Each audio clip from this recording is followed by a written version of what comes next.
Prime's exclusive wildcard playoff game is Saturday night. Jordan Love and the Packers take on Caleb Williams and the Bears. Not a Prime member? Sign up for a 30-day free trial to stream the game. That's going to be caught for the touchdown. NFC North rivals square off in the latest chapter of the NFL's oldest feud. The Packers and Bears in Prime's exclusive wildcard playoff game. Saturday, 7:30 p.m. Eastern. Only on Prime. Sign up for a 30-day free trial today. Restrictions apply. See Amazon.com/Amazon Prime for details.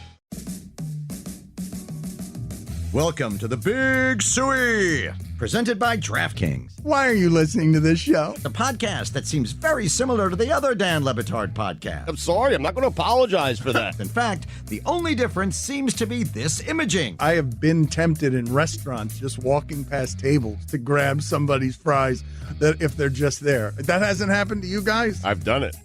And now, here's the marching man to nowhere, Fat Face, and the habitual liar. This episode of the Dan Le Batard Show is presented by DraftKings. DraftKings, the crown is yours.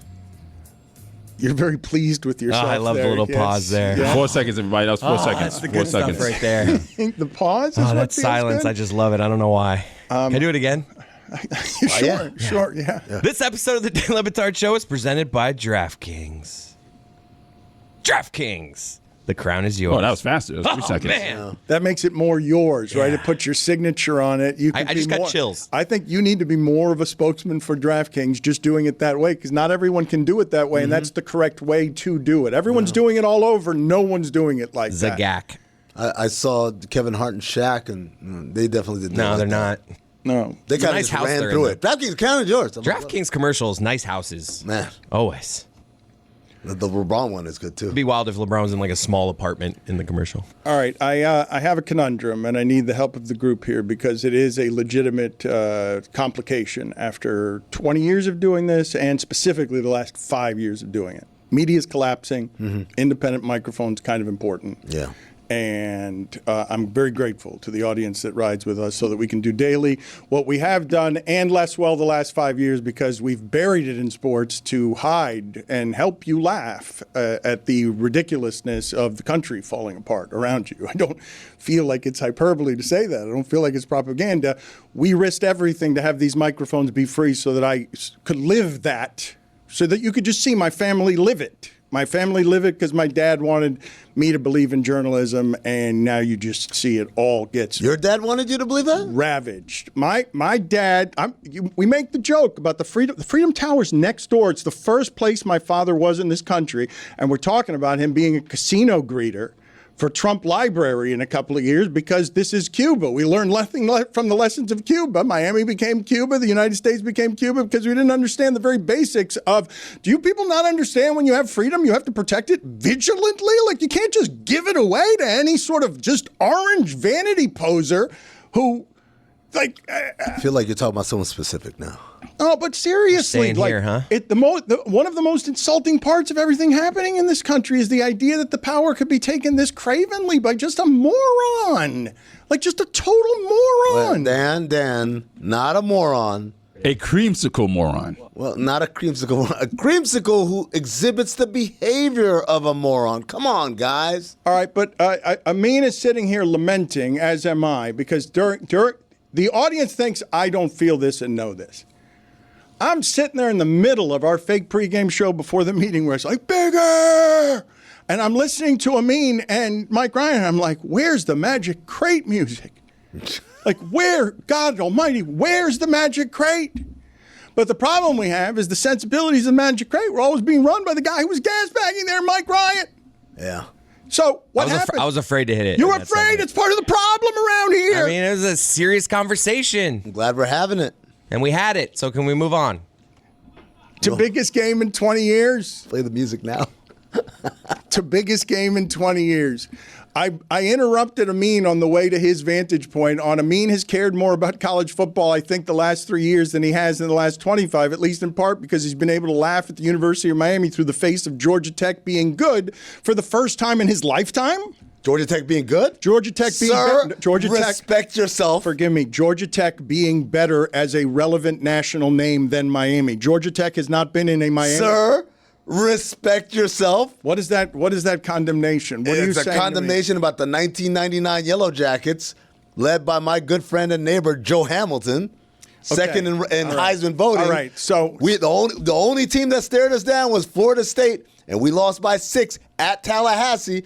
You know why? Because Peter Warrick was the best football player I've ever seen in my life. Yes. In my life. Yes, he was very good. He was very good. Yes, no, he was. He was. Dan, respect yourself. Respect yourself. You're not respecting yourself right now. It's such a great T-shirt. Amin shouting at somebody, respect yourself, because I dared to not mention the 1999 Golden State Yellow Jackets, to call them. But yes, your interest in college football, you thought you had the Heisman Trophy winner this year before the last couple of games of the season? I'm going to say this. I don't think he was going to win it, but not because he wasn't deserving, but because college football is bought and paid for. It's corrupt, man, and like they have their little in club, and like, oh my God, these guys are different. We're not going to get. I know it's not a level playing field from that vantage point.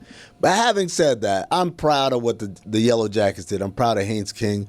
Another acceptance speech. Yeah, no, I'm proud. I'm real proud. But he was proud to be a Yellow Jacket this year. Was sort of my point. He got to wave the flag of alma mater allegiance publicly, and it felt good with pride. I won't lie, it did feel good. It felt good when they were winning, and then when they started losing, I'm like, who cares?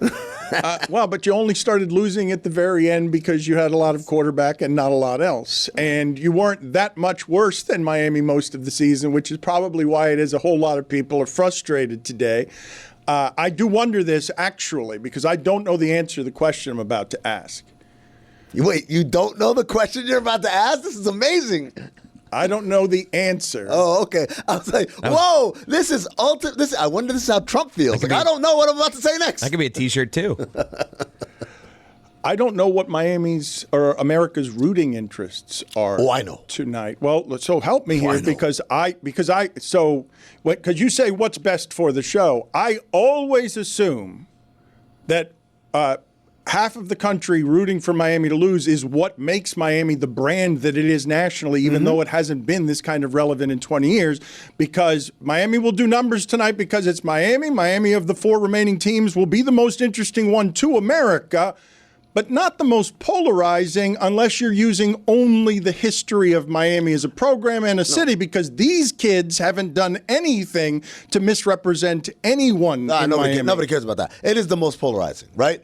Like, in terms, Indiana, that's like, oh, shucks, that's a nice story. Oregon, like, yeah, they're usually good. Ole Miss, people feel sorry for them. That's the team their coach walked out on. Man, that's who people are.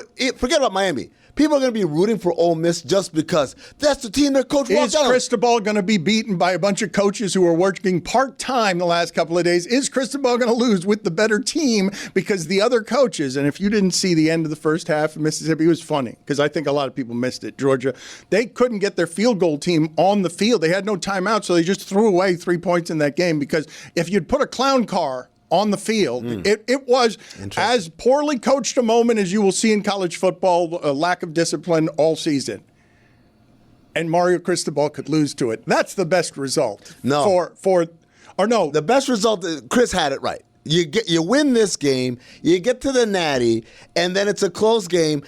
And all you had to do is some blatant, like, hey, everyone does this in this situation. I loved your idea here where they're tied late and they go for 2 instead of kicking an extra point. Like, with no time left. Like that. It would have to be game. like Nebraska?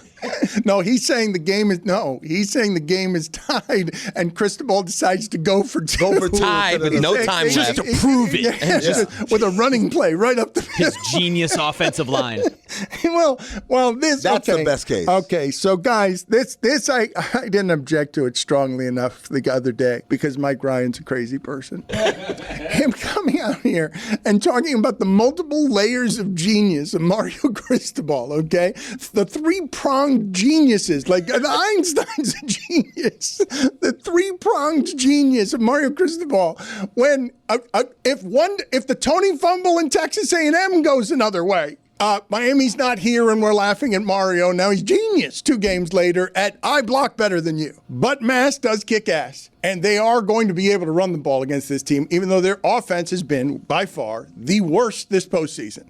Like, they don't try anything downfield. Their two biggest offensive plays or the two biggest scoring plays have been a pick six and a special teams return that went for like 60 yards. Everything else has been, this is not an explosive offense. This is the worst offense remaining in the playoffs. Yeah, I mean, James Madison lost their game to Oregon, a Final Four team, but they scored as many points in their one game against Oregon as Miami has scored in 2 games. Like, that's the James Madison offense. So you're going to need to win this with defense, and you're going to need to do it against Trinidad Chambliss, who we know Zaz is sick of. Remember, guys, Ole Miss tackles. I don't think, though, that I have an accurate answer, and I don't know what you guys would hypothesize here. America sits in front of its televisions and its streaming services tonight to watch a legitimately big college football game made bigger by the fact that Miami participates in it in whatever form, because Miami used to mean something. And this all new system, the portal's over here. I don't understand what the hell's going on with Lane Kiffin's team. This JUCOization and AAUing of college football that has made it a professional sport with no rules whatsoever, a genuine stupidity that allows you to buy yourself a quarterback in Carson Peck, $21 million, and spend it to get into a game, lose 2 games during the season, and not play for the championship with what everyone believes to be the better team. I don't know what America's rooting for. I don't know. You know what America's rooting for. I don't. On the one hand, you have a team whose coach walked out on them. These poor kids from Mississippi, Ole Miss, right? Mm-hmm. As I mentioned in the weekend. I think broader. I think America prefers Miami losing in the final, not tonight. America, like that's a part of having a team like that is you root for it the entire way. People don't root for the Yankees to lose in the World Series. They root for the Yankees to lose the whole way. And by the time it gets to the World Series, it hits a fever pitch. You have to build that fever pitch by hating them along the way. There's no part of America. Dan, if we drew a map, you know those maps, they say like, hey, what team are you rooting for? It's going to be one little corner here in Florida. I love those maps. What state? What team is every state rooting for? They're all rooting for Ole Miss. I love those things. They're all rooting for Ole Miss. You understand it? Miami's reputation on one side as a program, and on the other side, Ole Miss and their poor kids. Their coach walked out on them. I don't know, Dan. You, me, and Amin have been alive for more than 40 years. Under no circumstances has America ever rooted for the Miami Hurricanes. Yeah, the America you were just talking about, Dan? Remember that America we were talking about last segment? You think that America is rooting for Miami over Ole Miss? Hey, Jeremy, happy holidays. Happy Chinooka. I want to toast you. Actually, I don't. I will toast with you. Okay. We're coworkers. Mm-hmm. Friends, you could say. No, we cannot say that, but we both enjoy an ice-cold Miller Lite. That's true. Especially around the holidays. You know, it's the 50th anniversary of Miller Lite. It's really amazing. Every time we say that, I can't believe it. Well, it's crazy because, like, they've basically been partners with the Dan Le Batard show for half of their existence. Wow. When I put it to you that way, we got an old-ass show. Yeah, we do. That's crazy. Hey, let's look around at our friends, not each other, and our family, even though they're not here. I do miss your brother, though. Yeah, I know. I'll bring him back. And take that first sip. Look around and know that we made the right decision.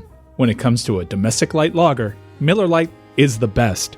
And it's a holiday season, as we mentioned. Why don't you enjoy that holiday season by drinking a beer that won't weigh you down? The original light beer since 1975, still hitting different 50 years later, brewed for flavor with simple ingredients like malted barley, rich balanced toffee notes, and that iconic golden color that you can see from across the room. The best holiday beers are the ones you don't expect. Miller Lite, great taste, 96 calories. Go to MillerLite.com/Dan to find delivery options near you. Or you can pick up some Miller Lite pretty much anywhere they sell beer. 'Tis Miller time. Celebrate responsibly. Miller Brewing Company, Milwaukee, Wisconsin, 96 calories and 3.2 carbs per 12 ounces.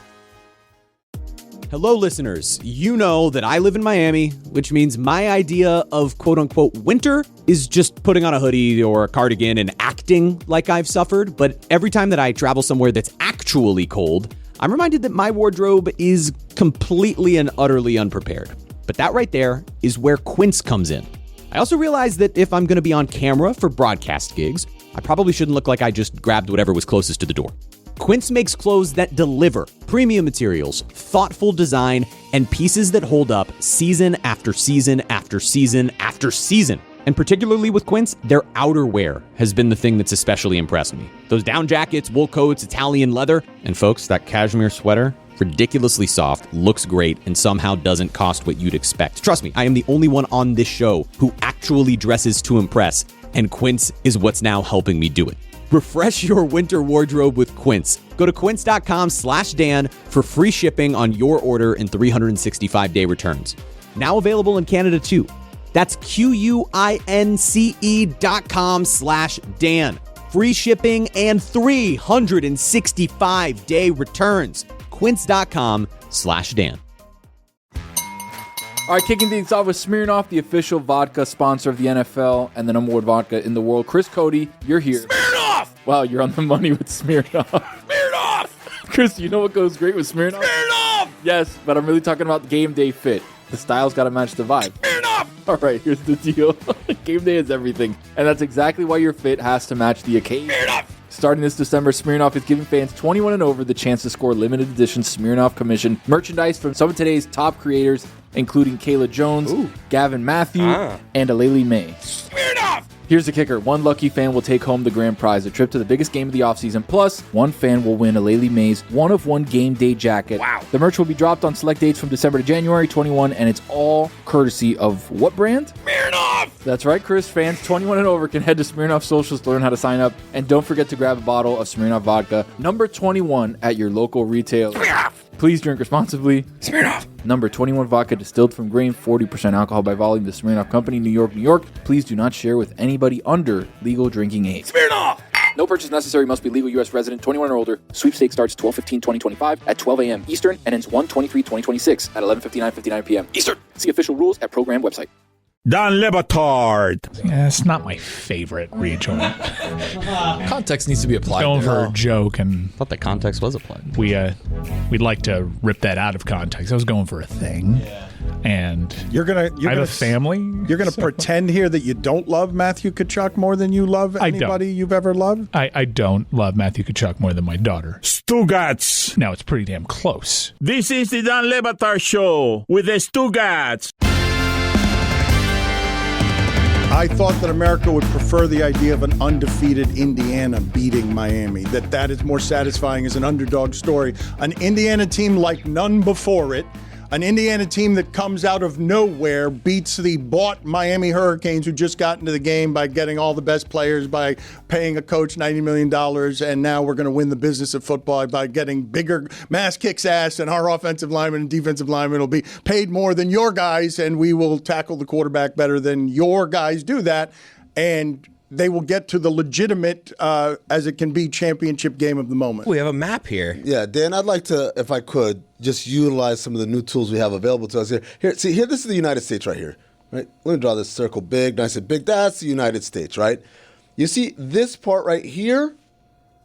Everything that I'm shading right here. Tell the audio audience what you're shading. I'm shading the entirety of the country. Maybe someone else should do that, so it's a little fun. All right, so Amin, 49 states. we can do that with you, Amin, if you told us you were going to do this. So what's happening, audio audience, is Amin is using the telestrator, and he promised us he would do it better than Cody today because Cody was a disaster with it yesterday. And now we've gotten him a map. And now that we have toys with all this new media freedom that we have in this modern age of nobody has media freedom, Amin has a telestrator, and he has crossed off most of an American map. Go ahead, Amin.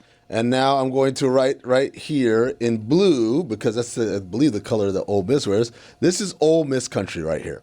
Everything blue and red, Ole Miss. The entire country. Okay, so you're just painting in the rest of the country. Everyone is rooting for Ole Miss tonight. Alaska and Hawaii as well. Don't lose them. Okay. And three-quarters of Florida. And then, that's true. This is also right here, Ole Miss country, northern Florida, because you got Tallahassee here, you got Gainesville. They don't like you guys. Miami's not even in the shot. Because of the lower third, we can't even see the part of the country that is rooting for Miami. And it's not Tampa. Because of the lower third graphically that says the Dan Le Batard Show with Stugotz.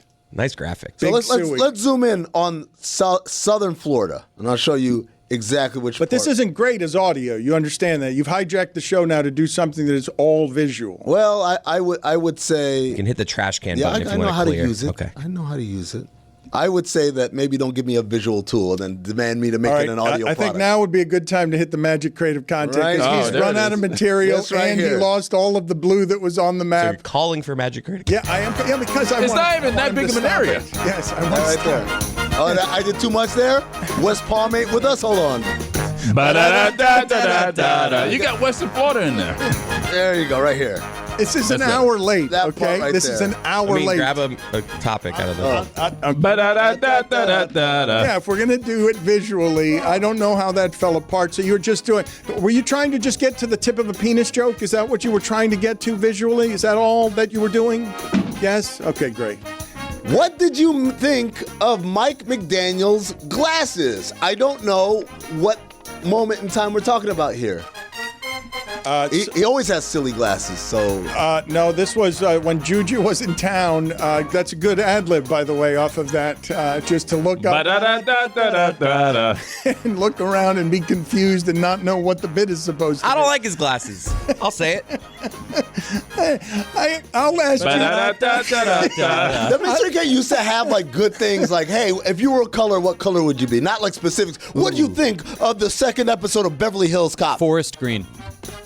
Do you be Forrest Green? Stan's color.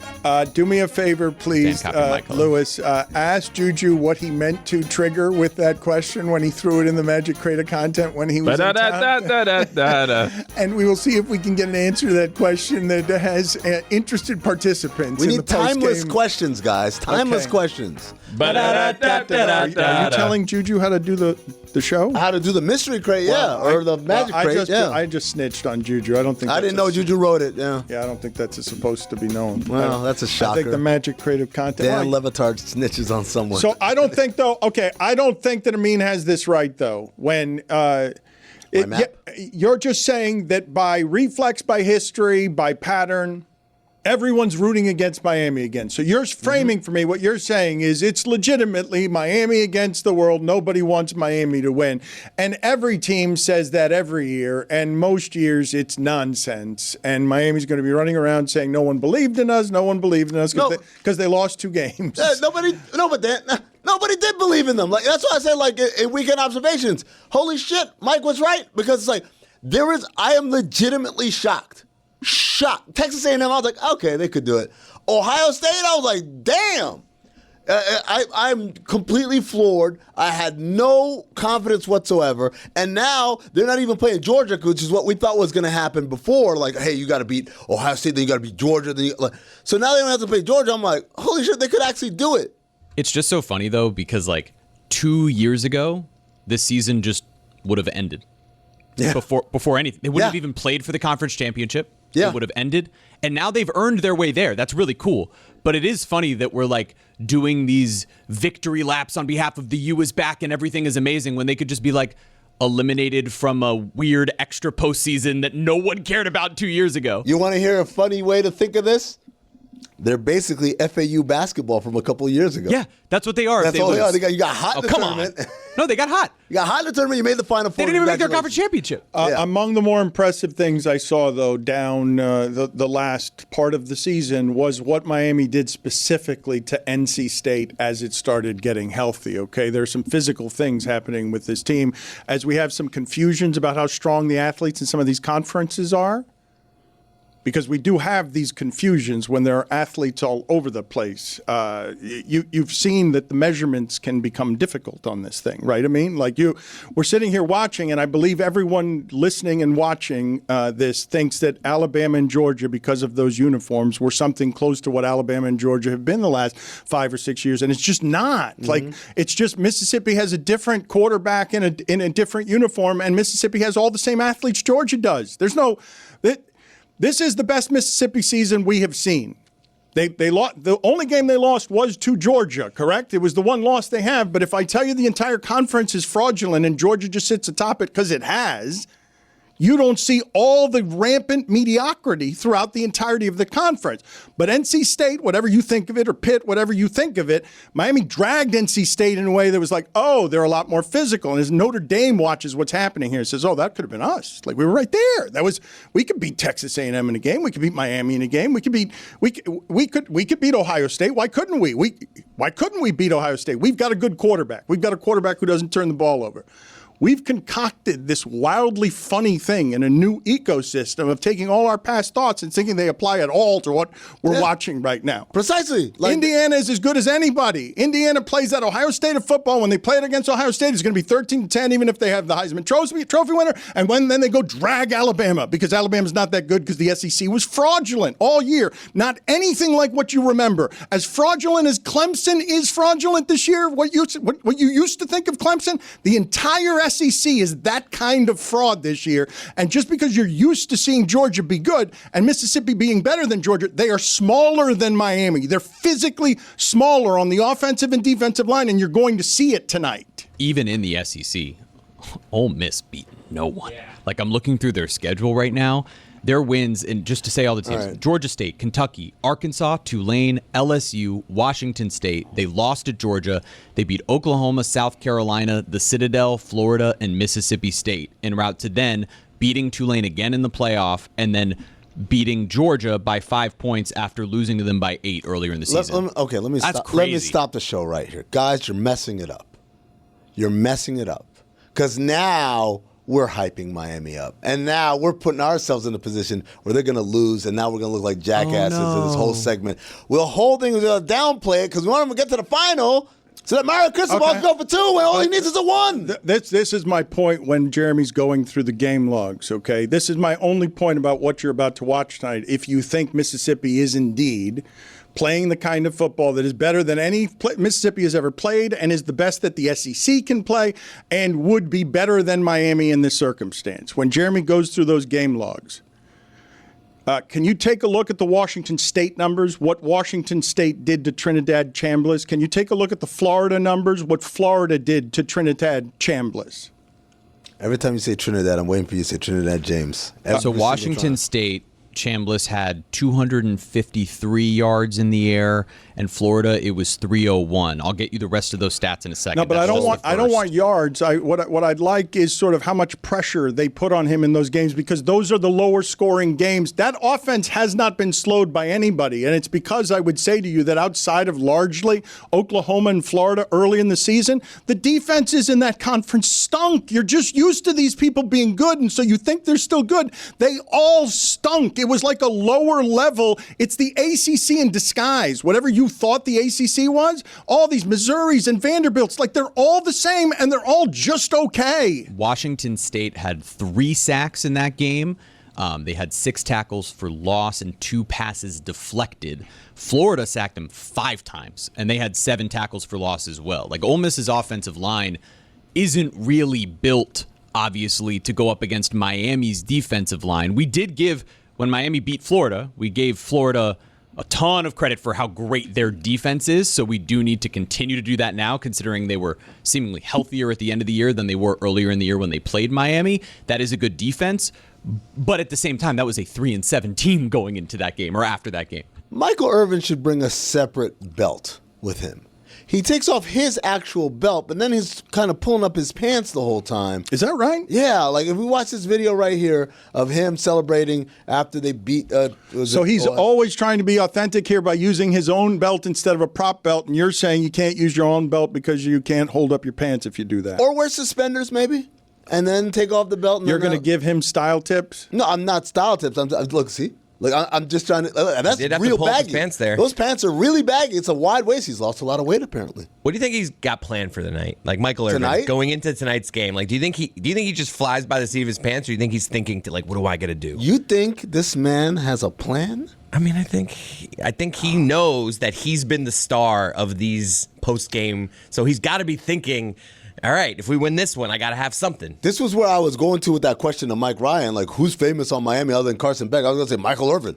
Well, so here, this will be a fun one to dissect here for a second. You saw how everybody got super excited about Deion Sanders and what Colorado was doing when they could have bought their way into this particular fame wave. I think Michael Irvin was like on their sidelines a couple times. But let's talk about this for a second when it comes to black excellence and black showmanship and Michael Irvin being almost the perfect mascot for for Miami because 30 years ago he was running down the sidelines like that. My favorite Greg 40 years ago. My favorite Greg Cody column ever that he wrote was about Michael Irvin and how much he missed his late father's old hat. It was when Michael Irvin was like a freshman or a sophomore at the University of Miami, I think, or maybe a junior. But for better or for worse, that guy and everything in his personality has been representing Miami on the public stage. NFL Network, Dallas Cowboys, fired, scandals, alleged crimes, and otherwise. He's the perfectly scarred mascot for Miami. Crazed, lunatic, flawed, and way, way too loud. And wonderfully loud. We're going to find out what year it was. Arrogantly loud. Whether you're going to find out whether it was 30 years or 40 years. It was 40 years ago because he played from 1985, 86, and 87. So yes, you were right. Dan, 30 years ago was 1996. Was the Super Bowl where Brett Favre blew out Drew Bledsoe. Look at you. I'm sorry. Super Bowl knowledge. Excellent work, Eileen. Look, you, my sports knowledge up until like 2000 and probably 2, all sports, bro. I was on everything. That's why I crush it at our pitch clock because we do old baseball trivia. Yeah. Like if we did today baseball trivia, I would stink. That pitch clock. I crush it because we do 03 to 08. Oh, that's a fun time. One of my big goals for 2026 is just less money stress. How about that? I've got a kid now, and I want to start a real travel fund, knock down some debt, and not feel like every surprise expense is a mini heart attack, which I've had about 11 now since the holidays. Managing your money doesn't have to be a struggle this year. Monarch is the all-in-one personal finance tool designed to make your life easier. It brings your entire financial life, budgeting, accounts, and investments, net worth, and future planning together into one dashboard on your laptop or phone. Start the new year on the right foot financially. After the chaos of the holidays, Monarch has been my full financial reset. I can actually see what I'm spending, set realistic budgets, and track goals I'll stick with past February. It even tells me what goals are doable based on our real numbers, which I desperately need. The weekly recaps alone keep me honest, even when I'm sleep deprived like the last 3 days. The baby has been absolutely insane, but Monarch helps me know that I'm financially okay. Monarch help users save over $200 per month on average after joining. This new year, achieve your financial goals for good. Monarch is the all-in-one tool that makes proactive money management simple all year long. Use code Dan at monarch.com for half off your first year. That's 50% off your first year at monarch.com with code Dan. Every day at Sierra, you'll find top brand apparel, footwear, and gear for 20 to 60% less than department and specialty store prices. And during clearance time at Sierra, those incredible prices are 40 divided by 2.5, carry the 1, even lower. And when you shop clearance at Sierra, you can save a whole lot more on everything you need to get active and outside. That's a lot of saving. Epic brands, vast selection, teeny tiny prices. That's Sierra. Visit your local Sierra store today or shop online at Sierra.com. Looking to create the bath you've always dreamed of without all the hassle? The Home Depot makes it easier. Shop fully styled rooms and curated collections to bring your vision to life. Use digital tools to preview flooring and finishes in your space and get everything you need from tubs to tile delivered fast and priced right. The Home Depot. Dream baths built here. Don Batard. Can I tell you something? I don't know, maybe like a month ago. And I decided to watch Pitch Clock. And I told Jeremy, Stugotz. This is a good show you're doing. This is the Don Batard Show with the Stugotz.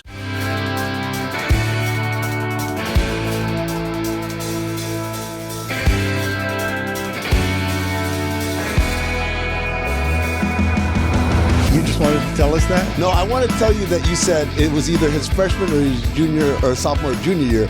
He only played 3 years at the University of Miami, so you really nailed the window. We're going to figure it out, Dan. We're going to get to the bottom of it. Thank you, and he wasn't a true freshman either. So maybe find the article, Jeremy. I wasn't asking him to find the article. No, we are. We need to know what year was of his college career. Okay, what year? Well, it's important to the story. Okay, well, if we're going to put tonight in the proper historical context, okay, because I'm not joking when I say I've been waiting for this game for 20 years. Miami has not felt like this.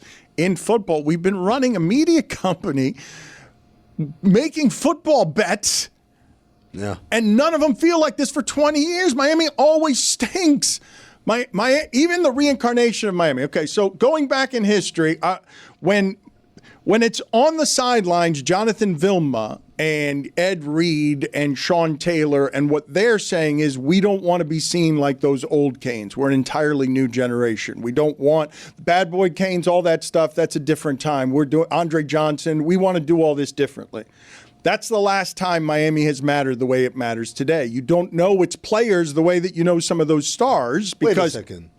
Those guys were after Willis McGahee and Jeremy Shockey and those guys? In 2001, that era, all of those guys were on the same team. The running backs were McGahee, Portis, and Gore. Those were the running backs on that team.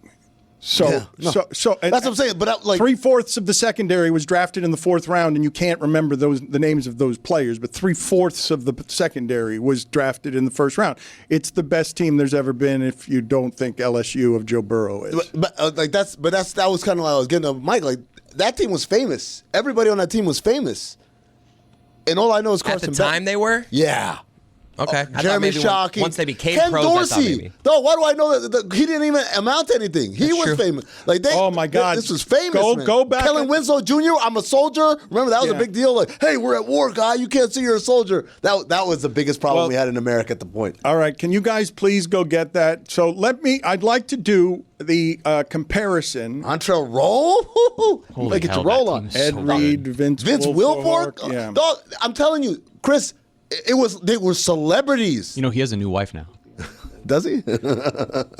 Can you guys get for me, please, Kellen Winslow's I'm a Soldier? Because this time in Miami football that Amin speaks of, when Miami felt like a national professional program because they'd won some championships, and, it feels a little like Alabama before Alabama.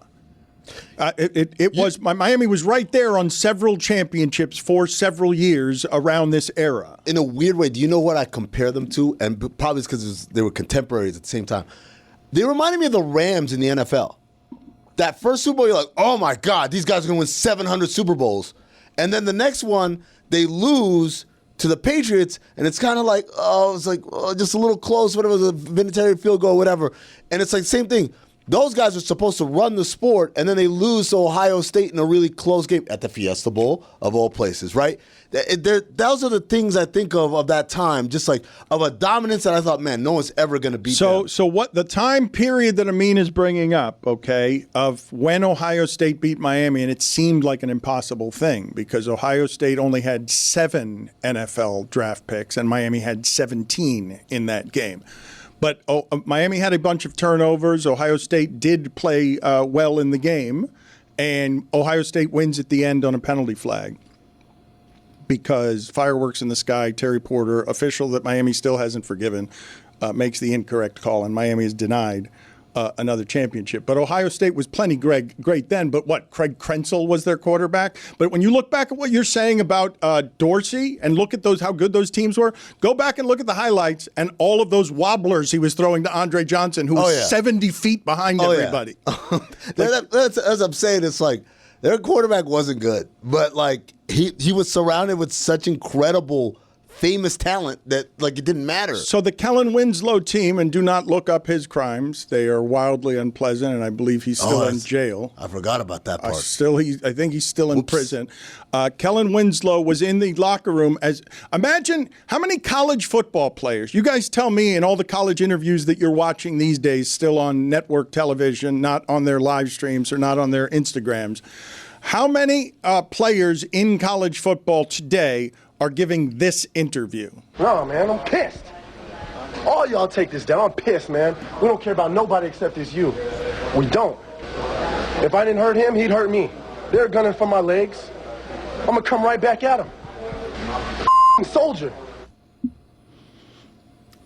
America lost its shit because he said, "I'm a." I remember that. I cannot stress enough how people were like, how dare you! How dare you! The pearl clutching. And then he went on to do some awful things. That is correct. That you'd forgotten about already. That's what the how dare you. I should be pearl clutching for that. Because what you remember about Kellen Winslow and those Miami teams, what is interesting about this time period and the fact that I think that this Miami team has, I guess, sort of snuck up on the country? No? Of course they snuck. Why do you keep asking this question? None of us, a month ago, none of us saw it. Here in Miami, we didn't see this happening. The only people who thought that this could happen are the biggest homers of them all, Mike Ryan and him and that high school kid that he does predictions with. I don't know. I can only tell from the little profile picture they post. I'm like, who is this child? Why is he making picks? But like, those are the only people. Dan, right here in Miami, we were laughing at Mike. We're like, Mike's crazy. We had Jessica Smetana coming on every week, like laughing at Mike. Remember, Trista was like, "You guys don't have a chance. You guys think you have a chance. No one thinks you have a chance. Nobody. Nobody." So it is us against the world. Nobody thought we could be here. That's what you're. We didn't think we'd be here, and I'm not even part of the we.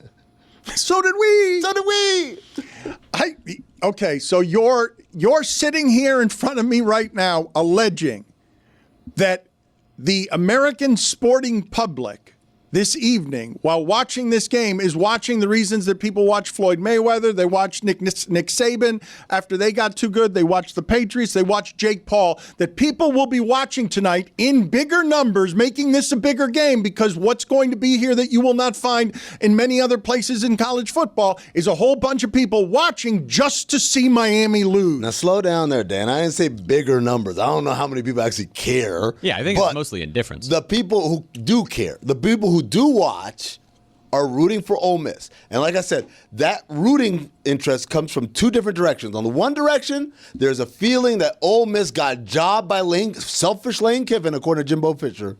And the other version, or the other kind of source of the rooting interest, is people don't like Miami. They don't like it as a city.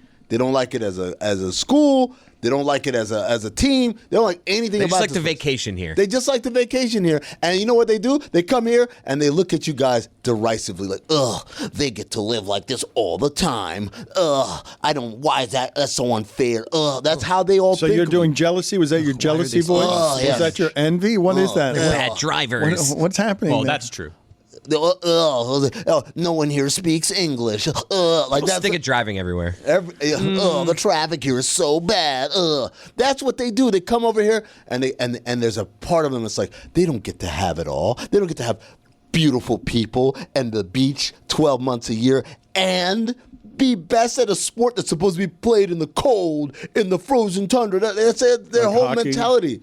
Oh, the hockey really pisses them off because they thought that was theirs. I want more sniveling envy voice. I want that as a character. Like, so this is Miami hater. This is Miami hater guy is sort of so what you're telling me. Is it Internet Minute? You're telling me that Miami hater guy, because you said nothing of ratings. I believe the numbers on the game will be big because it's football and because it's Miami. That's it. You said bigger. Big versus bigger. I mean, Alabama being there is big. Look, I don't know how many programs you look at and say would be a ratings mover here, but I think Miami generationally is one of them. Just because Notre Dame. I think Miami's the ratings mover of this bunch. Yes. But I don't know. Yes. In general, no. But Indiana's a cool story, though. Like, I think we have a really, really, really local perspective on this because Indiana's a much more national name and brand. It's the Heisman winner. They're the only undefeated team. It's a cool underdog story on its own. Like, I think Indiana, their story becomes cooler if it's Miami because Ole Miss is also a Cinderella in a fun way. So nationally, the storyline is more fun if it's Indiana, Miami, but I don't think that there's people then in turn rooting for Miami. Of the remaining teams, you're right. Indiana, Miami is the best matchup. Or some people might say Oregon because Cristobal came from there. Sure. Oregon doesn't draw. It's West Coast. Nobody cares, right? So you need like that middle America. And it's Indiana, Miami, which, of course, we've had that in basketball as well. That rivalry of Hicks versus like guys by the beach and all that stuff. And you got Mendoza is from here. Right. Like all the glory to God. Jeez. I love him so much. Oh, glory to God. You want surprise with that? You guys are really doing this. I don't know if you hear yourselves, but this is what you have framed, okay? And it's asinine. What you have presently framed is I close my eyes and look at the frame. I want you to, yes, please, all of you, close your eyes. Unless you're driving. Close your eyes, even if you're driving. Close your eyes because this will guide you. Open every like 3 seconds for safety. You guys have presented to me, as I've said, bigger, make the game bigger, sing a song, sing a national song. You guys are telling me that we are headed to a game, or a couple of games possibly, where Miami's going to be able to shout, nobody believed in us. Mm-hmm. The rest of the country is going to be rooting actively against all the Miami things because it's Miami and in order to hate Miami, and I'm saying spiking the ratings just with that little dollop of flavor, that Miami's also going to be allowed against lovable little Indiana, that upstart underdog allegedly, right up until they're undefeated and Miami's got 2 losses and Indiana's the favorite because Miami gets to be the lovable underdog. Off. Like, you're telling me that that's where we're headed right now? We're 2 games from Miami being lovable underdog. You never believed in us. You 1,000 times over, like the way that we said you when Michael Irvin was running down the sidelines, and the way that LeBron in Miami and Chris Bosh in Miami said you. You're gonna put us in that position. There's Zaslow, and he's at the Peach Bowl for some reason.